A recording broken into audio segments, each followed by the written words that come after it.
నిమిషాలలో నొప్పి లేకుండా వేడికోస్ వెయిన్ చికిత్స. ఆవేశ హాస్పిటల్, హైదరాబాద్.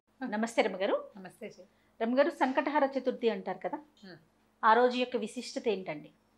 సంకటహార చతుర్థి అంటే శుక్ల చవితి కాకుండా కృష్ణ చవితి, అంటే పౌర్ణమి తర్వాత వచ్చే చవితిని సంకటహార చతుర్థి అంటారు.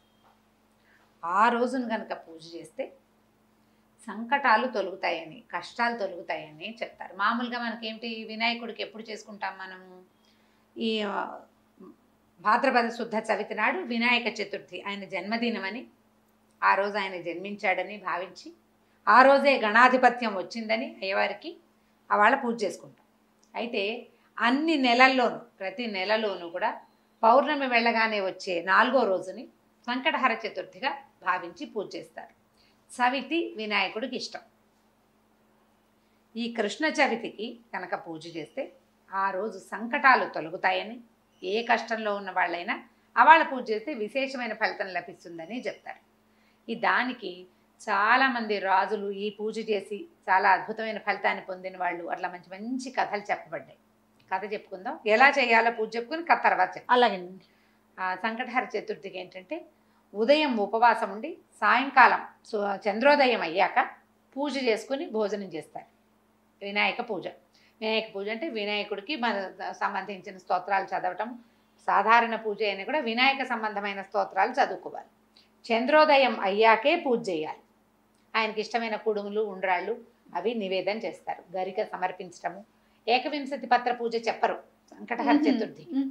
ప్రధానంగా చేయాల్సింది ఏంటంటే దూర్వాయుగ్మ పూజే. ఎక్కువ లేవు, 21 దూర్వాంకురాలు లేవు, 2 దూర్వాంకురాలైనా సరే సమర్పించి పూజ చేసుకోవాలి. వినాయకుడిని తలుచుకుని పూజ చేయటం. పగలు ఉపవాసం దీని నియమం. పొద్దుటిపూట ఉపవాసం ఉండాలి. చవితిని జ్ఞాపకం పెట్టుకోవాలి ప్రత్యేకంగా. చాలామంది ఏం చేస్తారంటే దేవాలయానికి వెళ్ళిపోతారు. చవితి నాడు సాయంకాలం దేవాలయానికి వెళ్ళిపోతే వినాయకుడికి పూజ చేస్తారు. దగ్గరుండి పూజ చేసేసుకుని ఇంటికి వచ్చి భోజనం చేసేయచ్చు. ఇంట్లోనే అలా చేసుకుందాం అని భావించేవాళ్ళు కుడుములు కానీ, ఉండ్రాళ్ళు కానీ ఏదైనా ఒక పదార్థం చేసుకోవటం. సూర్యాస్తమయం అయ్యాక దీపారాధన చేసుకుని చంద్రోదయం అవుతుండగా గణపతి పూజ. మన దగ్గర ఎట్లాగో గణపతికి సంవత్సరం అంతా చేసుకునే పూజ పుస్తకం ఉంటుంది కదా, ఏటా చేసుకునేది. ఆ పుస్తకం ఆధారంగానే చక్కగా చదువుకోవటం, స్తోత్రం, ఆయనకి పూజ అది సమర్పించి తర్వాత నైవేద్యం పెట్టి హారతి ఇచ్చి ఇవాళకి అయిపోయింది భోజనం చేయటం. అది ఎట్లా అంటే ప్రతి నెల కనుక చేస్తే చాలా విశేషమైన ఫలితాన్ని ఇస్తుంది. పిల్లలు ఇబ్బందుల్లో ఉన్న వాళ్ళకి, సంతానం తాలూకు ఇబ్బందులు తొలుగుతాయి. సంసారపు కష్టాలు వాళ్ళకి దొరుకుతాయి. వ్యాపారంలో ఎన్నిసార్లు మొదలుపెట్టినా వ్యాపారం ఆగిపోయేవాళ్ళు, తర్వాత ఉద్యోగార్థులు, ఏ ఉద్యోగము రాని వాళ్ళు, అలాంటి వాళ్ళు ఈ సంకటహార చతుర్థి చేస్తే, అది ఎట్లా చేస్తామంటే వినాయక చవితి నాడు చవితి చేసుకుంటాం. అవునండి కదా. వినాయక చవితి తాలూకు పౌర్ణమి వెళ్ళాక మనకి పెద్దల రోజులు మొదలవుతాయి. మహాలయ పక్షాలు. మహాలయ పక్షాల్లో మొదలు పెట్టరు. మహాలయ పక్షాలు అంటే పెద్దల రోజులు అంటారు, పితృపక్షాలు కదా. అందుకని భాద్రపదం వెళ్ళాక ఆశ్వీజ చవితి నుంచి మొదలు పెట్టుకోవాలి. సాధారణంగా 5 చవితులు చేసుకోవటం, లేకపోతే 9 లేదా 11 చవితులు చేయటం.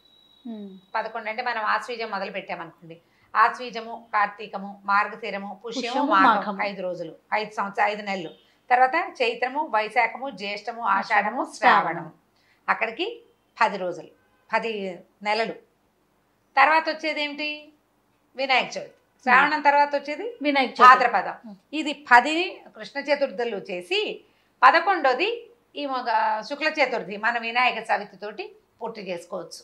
ఒకవేళ ఏడాదంతా చేయదలుచుకున్న వాళ్ళు కనుక ఇట్లా చేయొచ్చు, ఇలా చేసుకోవచ్చు. లేదా 5 చవితులు చేసుకుంటున్నా సరే. కొంతమంది 2 చవితులు చేసే విధానం కూడా ఉంది. ఒకటి సంకష్టహర చతుర్థి చేసుకోవటం, ముందు చవితి కూడా ప్రతి నెలలో వచ్చే 2 చవితులు వినాయక పూజ చేసుకోవటం, వినాయకుడికి దేవాలయానికి వెళ్ళటం. ఒకవేళ చవితులు చేసుకోవటం మా ఇంట్లో లేదండి, మా వాళ్ళు ఎవరు చేసుకోరు, మొదలు పెట్టాలంటే భయం వేస్తుంది, కొంతమంది కొత్త మొదలు పెట్టడానికి భయపడతారు కదా. అలాంటి వాళ్ళు ఈ చవితి నాడు జ్ఞాపకం పెట్టుకుని దేవాలయానికి వెళ్ళి దర్శనం చేసుకోండి. పిల్లల ఇబ్బందులు ఏమైనా ఉంటే పిల్లల్ని కూడా ఈ దేవాలయానికి తీసుకెళ్ళి చక్కగా నమస్కారం చేయించి, 10 గుంజీలు చేయించి వాళ్ళతో ప్రదక్షిణ చేయించి నమస్కారం చేయిస్తే సంకటాలు తొలుగుతాయి అని చెప్తారు. దీనికి పూర్వ కథ ఏం చెప్తారంటే, కృతవర్మ అని ఒక రాజుగారు ఉండేవాడు. ఆయనకి చక్కగా భార్య ఉండేది. చాలా అన్యోన్యమైన దాంపత్యం. చాలా కాలం ఆయనకి పిల్లలు పిల్లలు కలగలేదు. కలగకపోతే ఆయన ఏమనుకున్నాడంటే చాలా దుఃఖపడేవాడు. ఇప్పటికీ సంతానం కలగటం లేదు, నేను ఈ రాజ్యం నాకొద్దు, ఈ రాజ్యమే నాకు వద్దు, నేను రాజ్యాన్ని వదిలిపెట్టి వెళ్ళిపోతాను అని చెప్పి తన మంత్రుల్ని సామంతుల్ని అందరినీ పిలిచి వాళ్ళకి రాజ్యపు బాధ్యతలు అప్పచెప్పేశాడు. సంతానం కలిగే మార్గం లేదు, జాతకంలో సంతానం లేదు, రాణుల్ని మార్చినా సంతానం కలిగేలాగా లేదు, ఎన్ని పూజలు చేసినా ఆయనకి సంతానం కలగలేదు. అప్పుడు ఏం చేశారంటే భార్యాభర్త ఇద్దరు వెళ్ళిపోయారు అడవికి. మొత్తం ఈ సంపద అంతా కూడా ఈ మంత్రులకు అప్పచెప్పేసి జాగ్రత్తగా చూసుకోండి అని ప్రాయోపవేశం చేయడానికంటే తపస్సు చేసుకుంటూ మరణించడానికి వెళ్ళి అడవుల్లో ఉండిపోయారు. ఉండిపోతే నారద మహర్షి ఒకసారి అక్కడ చూశాడు వీళ్ళని. ఏమిటి సంగతి అంటే వీళ్ళు ఇంకా ఏమైందంటే మొదట్లో కందమూలాలు తినేవాళ్ళు క్రమంగా భార్యాభర్త ఆకులలమలు తింటూ మరణానికి దగ్గరగా ఉన్నారు వాళ్ళు. అప్పుడు ఈ నారద మహర్షి వీళ్ళని చూసి ఈ కృతవర్మ తాలూకు ముందు తరం వాళ్ళు వాడి తాత తండ్రులు ఉన్నటువంటి స్వర్గంలో కూడా లేరు, వాళ్ళు నరకంలోనే ఉన్నారు, పితృలోకాల్లో ఉన్నారు. అక్కడికి వెళ్ళి మీ వంశం వాడైన కృతవర్మ సంతానార్థి అతనికి పిల్లలు కలగలేదు, మరి ఏ పాపం వల్ల పిల్లలు కలగలేదో తెలీదు, అతను ప్రాయోపవేశానికి సిద్ధంగా ఉన్నాడు అని చెప్పేసరి కల్లా ఆయన ఏం చెప్పాడంటే, అయ్యా నాకు ఒక్క సహాయం చేయండి, మా వాడి దగ్గరికి వెళ్ళి వినాయక వ్రతం చేయమనండి, సంకష్టహార చతుర్థి వ్రతం చేయమనండి. అది ఎప్పుడు చేయాలి? పౌర్ణమి వెళ్ళిన 4వ రోజున వినాయక వ్రతం చేయాలి. వ్రతం చేస్తే సంతానం కలుగుతుందని మా అబ్బాయికి చెప్పండి. ఆ వ్రతం చేయటమే మేము ముందు అవతారాల్లో కూడా మేము అదే చేశామని చెప్పారు. చెప్పేసరికి నారద మహర్షి వచ్చి ఈ కృతవర్మకి బోధించాడు. నాయన సంతానం లేకపోతే ఇట్లా చేయకూడదు, ప్రాయోపవేశం చేసి నువ్వు పోయావనుకో మీ పితరులు మీ తాత తండ్రులు ఏమవుతారు? అవును, వాళ్ళకి నీళ్ళు ఇవ్వడానికి నీకు కొడుకైనా ఉండాలి, కనీసం కూతురుంటే దౌహిత్రుడైనా ఇస్తాడు. అవకాశం లేకుండా చేసేస్తావు, నీ తాత తండ్రులంతా బాధపడతారు, నీ పితృదేవతలు దుఃఖపడుతున్నారు, నువ్వు ఇక చతుర్థి వ్రతం చేసుకో అని చెప్పేసరికి ఆయన సరేనని ఈ సంకటహార చతుర్థులు చేయటం మొదలుపెట్టాడు. అనతి కాలంలోనే ఆయన భార్య గర్భవతి. సంతానం కోసం మరి తపస్సు ఈ తపశ్చర్య మానేసి పూజ చేసుకోవడం మొదలుపెట్టి సంసారంలో పడ్డారు మళ్ళీ వాళ్ళు. గర్భవతి అయ్యేసరికి అబ్బో ఎంతో సంతోషించారు, వేడుకలు చేసుకున్నారు. ఈవిడ గర్భవతి అన్న కబురు తెలియగానే ఈయన రాజ్యానికి తీసుకెళ్ళిపోయారు వాళ్ళంతా వచ్చి. ఎంత విశేషంగా చేశారో, చాలా విశేషమైన వేడుకలు చేశారు. ఈయన ప్రతి నెల చేసేవాడు. ఆవిడ గర్భవతి అవ్వకముందు చాలా జాగ్రత్తగా చేశాడు, గర్భవతి అయ్యాక కొద్దిగా పూజ చేస్తూ ఉండేవాడు, బొమ్మోమ్ అనేవాడు. వచ్చేసింది కదా ప్రెగ్నెన్సీ. అయితే ఏమైంది, కొన్నాళ్ళకి ఆవిడే 10 నెలలు 11 నెలలు అయ్యాక కన్నది పిల్లవాడు. చంద్రుడు లాంటి ముఖం, ఎంత బాగున్నాడో పిల్లవాడు, కానీ చేతులు పాదాలు లేవు. అంగహీనుడైన కుమారుడు కలిగాడు. పిల్లవాడు మహాందంగా ఉన్నాడు, చేతులు లేవు, కాళ్ళు లేవు. ఆవిడ విపరీతంగా ఏడ్చింది. ఏం చేసుకోను ఈ శిశువుని, నేను రాజ్యానికి ఉత్తరాధికారి కావాలని పెద్దలకి నివాపాంజలి ఇవ్వాలని కన్నాము, వీడికి చేతులు లేవు, కాళ్ళు లేవు, ఇంత అంగవైకల్యంతో పుట్టిన బిడ్డ భగవంతుడు ఎందుకు ఇచ్చాడు నాకు ఇటువంటి బిడ్డని, నేనేం చెయ్యాలి అని విపరీతంగా దుఃఖించింది.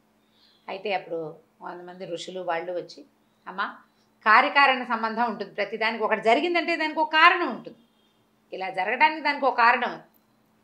దీనికి ఇప్పుడు నీకు నీ పెద్దలకి నీళ్ళు ఇవ్వడం కోసం జన్మించిన కుమారుడికి చేతులు వస్తాయేమో రేపొద్దున, పిల్లవాడిని సంరక్షించండి అని చాలా చెప్పారు. చెప్పేసరికి సరే ఏం చేశారు, కృతవీర్యుని కుమారుడు కార్తవీర్యుడు అని పేరు పెట్టి పెంచుకున్నారు పిల్లాడికి 9 సంవత్సరాలు 11 సంవత్సరాల దాకా వయసు వచ్చింది. గొడుగు చేశారు. గొడుగు చేసిన అబ్బాయి జపం చేయలేడు, ఏం చేయలేడు, చేతులు లేవు కదా, అలాగే పెరిగాడు. రాజు చేయవలసిన క్రియగా చేసేసారు, యజ్ఞోపేతం వేసి పెట్టారు. అయితే అబ్బాయికి 11 సంవత్సరాలు వచ్చిన తర్వాత దత్తాత్రేయ స్వామి వచ్చారు ఇక్కడికి. వచ్చి నీ అపురూపమైన నీ కుమారుడిని చూడ్డానికి వచ్చాను నేను, చాలా అపురూపమైన కుమారుడు కలిగేట నీకు, వాడిని చూడడానికి వచ్చాను అంటే బాధపడ్డారు. కానీ వీళ్ళు ఆ పిల్లాడిని తెచ్చి చూపించారు. చూపిస్తే ఆయన కృతవీర్యుడు చాలా దుఃఖపడ్డాడు. నేను సంకటహార చతుర్థులు చేశాను, చతుర్థి వ్రతాలు చేశాము కుమారుడు కోసం, ఎందుకు గణపతి నాకు ఇటువంటి కుమారుని ఇచ్చాడో తెలియలేదు నాకు అంటే, ఈయన ఏమన్నాడంటే, నువ్వు వ్రతం చేసేటప్పుడు ఆచమనాదులు సరిగ్గా చేయలే, చేయవలసిన క్రియలు కొన్ని సరిగ్గా చేయకపోవటం వల్లే ఉండవలసిన కొన్ని అవయవాలు లేకుండా పోయాయి. నీ తాలూకు కర్మానుభవం వల్ల నువ్వు పొరపాటు చేసావు, అది పిల్లవాడు అనుభవించవలసి వచ్చింది. వీడి అనుభవ కాలం తీరిపోయింది అని ఈ అబ్బాయికి ఏకాక్షర గణపతి మంత్రాన్ని ఉపదేశం చేశాడు. నాయన గణపతిని ప్రార్థించు, ఈ జపం చేసుకో, గణపతిని కూర్చొని తపస్సు చెయ్యి, నువ్వు ఊహించలేనటువంటి గొప్ప అదృష్టం నీకు లభిస్తుంది, ఇవాళతో నీ దశ మారిపోయిందని చెప్పాడు. గణపతి మంత్రాన్ని తీసుకున్న పిల్లవాడు, నేను ఇక్కడ ఉండను, నన్ను అడవికి పంపించేసి. అడవికి పంపించాలంటే పిల్లాడు నడవలేడు, ఎవరినైనా పంపాలి. అప్పుడు ఒక మనిషి వాహనాన్ని ఏర్పరిచి, నరవాహనాన్ని, ఈ పిల్లవాడిని అక్కడి అడవిలోకి పంపించాడు. పంపిస్తే అతను ఒక ఏకదీక్షతో కూర్చుని ఎంత తపస్సు చేశాడో కొన్ని సంవత్సరాల పాటు. చివరికి గణపతి ప్రత్యక్షమయ్యాట కార్తవీర్యుడికి. ప్రత్యక్షమయ్యి సహస్ర బాహువులు ఇచ్చాడు అబ్బాయికి. చేతులు లేని పిల్లవాడికి 1000 బాహువులు ఇచ్చాడు. పాదాలు వచ్చేసినాయి, ఈ చేతులకి 1000 చేతులు. ఒక చేతితో జపం చేయవలసిన జపమాలతి పలుతున్న వాడికి 1000 చేతులు వచ్చేసి ఇచ్చి అతను లేచి నిలబడితే ఆ ఆకారాన్ని చూడడానికి దేవతలు భూమి భయపడ్డారు. అంత శరీరం వచ్చింది అతనికి తపశ్చర్య వల్ల. దేవతలంతా ఓహో అన్నారు, నువ్వు సామాన్యుడివి కాదన్నారు, నీ అంత గొప్పవాడివి నువ్వేనన్నారు. దత్తాత్రేయ స్వామి వారి భక్తుడిగా మారాడు ఈ కార్తవీర్యుడు. చాలా విశేషంగా అప్పటి నుంచి ఎప్పుడూ నిత్యము కూడా ఈ గణపతి పూజని అతను చేసుకుంటూ ఉండేవాడు. ఈ కార్తవీర్యుడు ఎవరి అంటే సుదర్శన చక్రాయుధం తాలూకు అంశావతారం అని చెప్తారు. విష్ణు భక్తుడు ఆయన. ఇట్లా పుట్టాడు, దత్తాత్రేయ స్వామికి భక్తుడిగా మారాడు. సంకటహర చతుర్థి వ్రతం చేయటం వల్ల పుట్టిన కుమారుడు. ఆ చతుర్థుల్లోనే జపం చేయటం వల్ల అతనికి 1000 చేతులు వచ్చినాయని. తర్వాత ఆయనకి పరశురాముడి వల్ల ఆయనకి గర్భభంగం జరిగింది, శాప విమోచనమై మళ్ళీ సుదర్శన చక్రాయుధంగా మారిపోయి వెళ్ళిపోయాడు కనుక. ఈ విష్ణుమూర్తి అంశం కలిగినటువంటి దత్తాత్రేయ స్వామి త్రిమూర్తి అవతారుడు. దత్తాత్రేయ స్వామి భగవంతుడు తన భక్తుణ్ణి ఎట్లా కరుణిస్తాడంటే, ఒకటేమో దత్తాత్రేయ స్వామిగా వచ్చి ఇతనికి మంత్రోపదేశం చేశాడు. అవును. పరశురాముడుగా వచ్చి అతని శాప విమోచనం చేశాడు. తన భక్తుడైన సుదర్శనాన్ని తన చెంతకే చేరుకున్నాడు విష్ణుమూర్తి. ఈ కథకి కారణం మహాగణాధిపతి యొక్క పూజ. ఆ సంకటహర చతుర్థి పూజ వల్లే ఇతనికి భూలోకంలో పుట్టడం కుదిరిందనమాట. ఈ కథని చెప్తారు. సంకటహర చతుర్థి చేసిన వాడికి, సంతానం లేని వాళ్ళకి సంతానం కలుగుతుంది. అందులో పొరపాట్లు చేయకూడదు, జాగ్రత్తగా చేయాలి. నియమం ఏవేవో పెట్టుకోవద్దు, సులువైన నియమం పెట్టుకోండి. పగలు ఆహారం తీసుకోము, అన్నం తినం, పగలు అన్నం తినం, రాత్రి అన్నం తింటాం. ఓకే, నువ్వు ఇంట్లో చేసుకుంటావా గుళ్ళో చేసుకుంటావా నియమం పెట్టుకో. అన్ని వారాలు ఇంట్లోనే చేసుకో, అన్ని నెలలు, లేదా అన్ని నెలలు దేవాలయానికే వెళ్ళు. నియమాలు తప్పద్దు, అంతకంటే పెద్ద హడావిడి ఏం లేదు అందులో. చాలా సింపుల్. పగలు ఉపవాసం ఉంటాం, సాయంకాలం చక్కగా కుడుములు వండుకుంటాం, బియ్యపు రవ ఉడికించి వాటిని ఉండలు చేసుకుని దాన్ని మళ్ళీ ఇంకొకసారి ఉడికించి అదేమంటారు ఆవిరిలో పెడితే కుడుములు తయారైపోతాయి. వినాయకుడికి కుడుములు నివేదన చేసుకోండి ఇంట్లో చేసుకునేటట్టయితే. దేవాలయానికి వెళ్తే ఎట్లాగో పళ్ళు ఫలాలు పట్టుకెళ్తారు, అక్కడ చేసే విధానం ప్రకారం అక్కడ పూజా విధానం జరిగిపోతుంది. చొక్కొచ్చాక తినాలి. నేను ఇవేవి చేయలేనండి అంటే గణపతికి దండం పెట్టుకోండి, మీకు చాతొచ్చిన స్తోత్రం చదువుకోండి, కుడుములెద్దు అరటిపళ్ళు కొబ్బరికాయ నివేదన చేసుకోండి, పొద్దున చేయండి, సాయంకాలం దీపం పెట్టుకున్నాక భోజనం చేయండి. నియమం నిర్ధారించుకోండి ఏదైనా ఒకటి, కానీ నిష్టగా చేయండి. ఆ నియమాన్ని మాత్రం వదిలిపెట్టకుండా చేసుకోవచ్చు. సంకటహర చతుర్థులు చేస్తే చాలా సమస్యలు తీరుతాయని చెప్తారు. సంకటహర వినాయక స్తోత్రం ఒకటి ఉంది, దాన్ని చదువుకుంటే చాలా ఫలితం లభిస్తుంది. ఈ పూజ చేసుకునే వాళ్ళకు కూడా అన్ని రకాల ఫలితాలు లభిస్తాయి. చాలా విశిష్టత ఉంది అయితే కథ రమ్మ గారు. అవును, తప్పకుండా అండి. నమస్తే. నమస్తే జయ.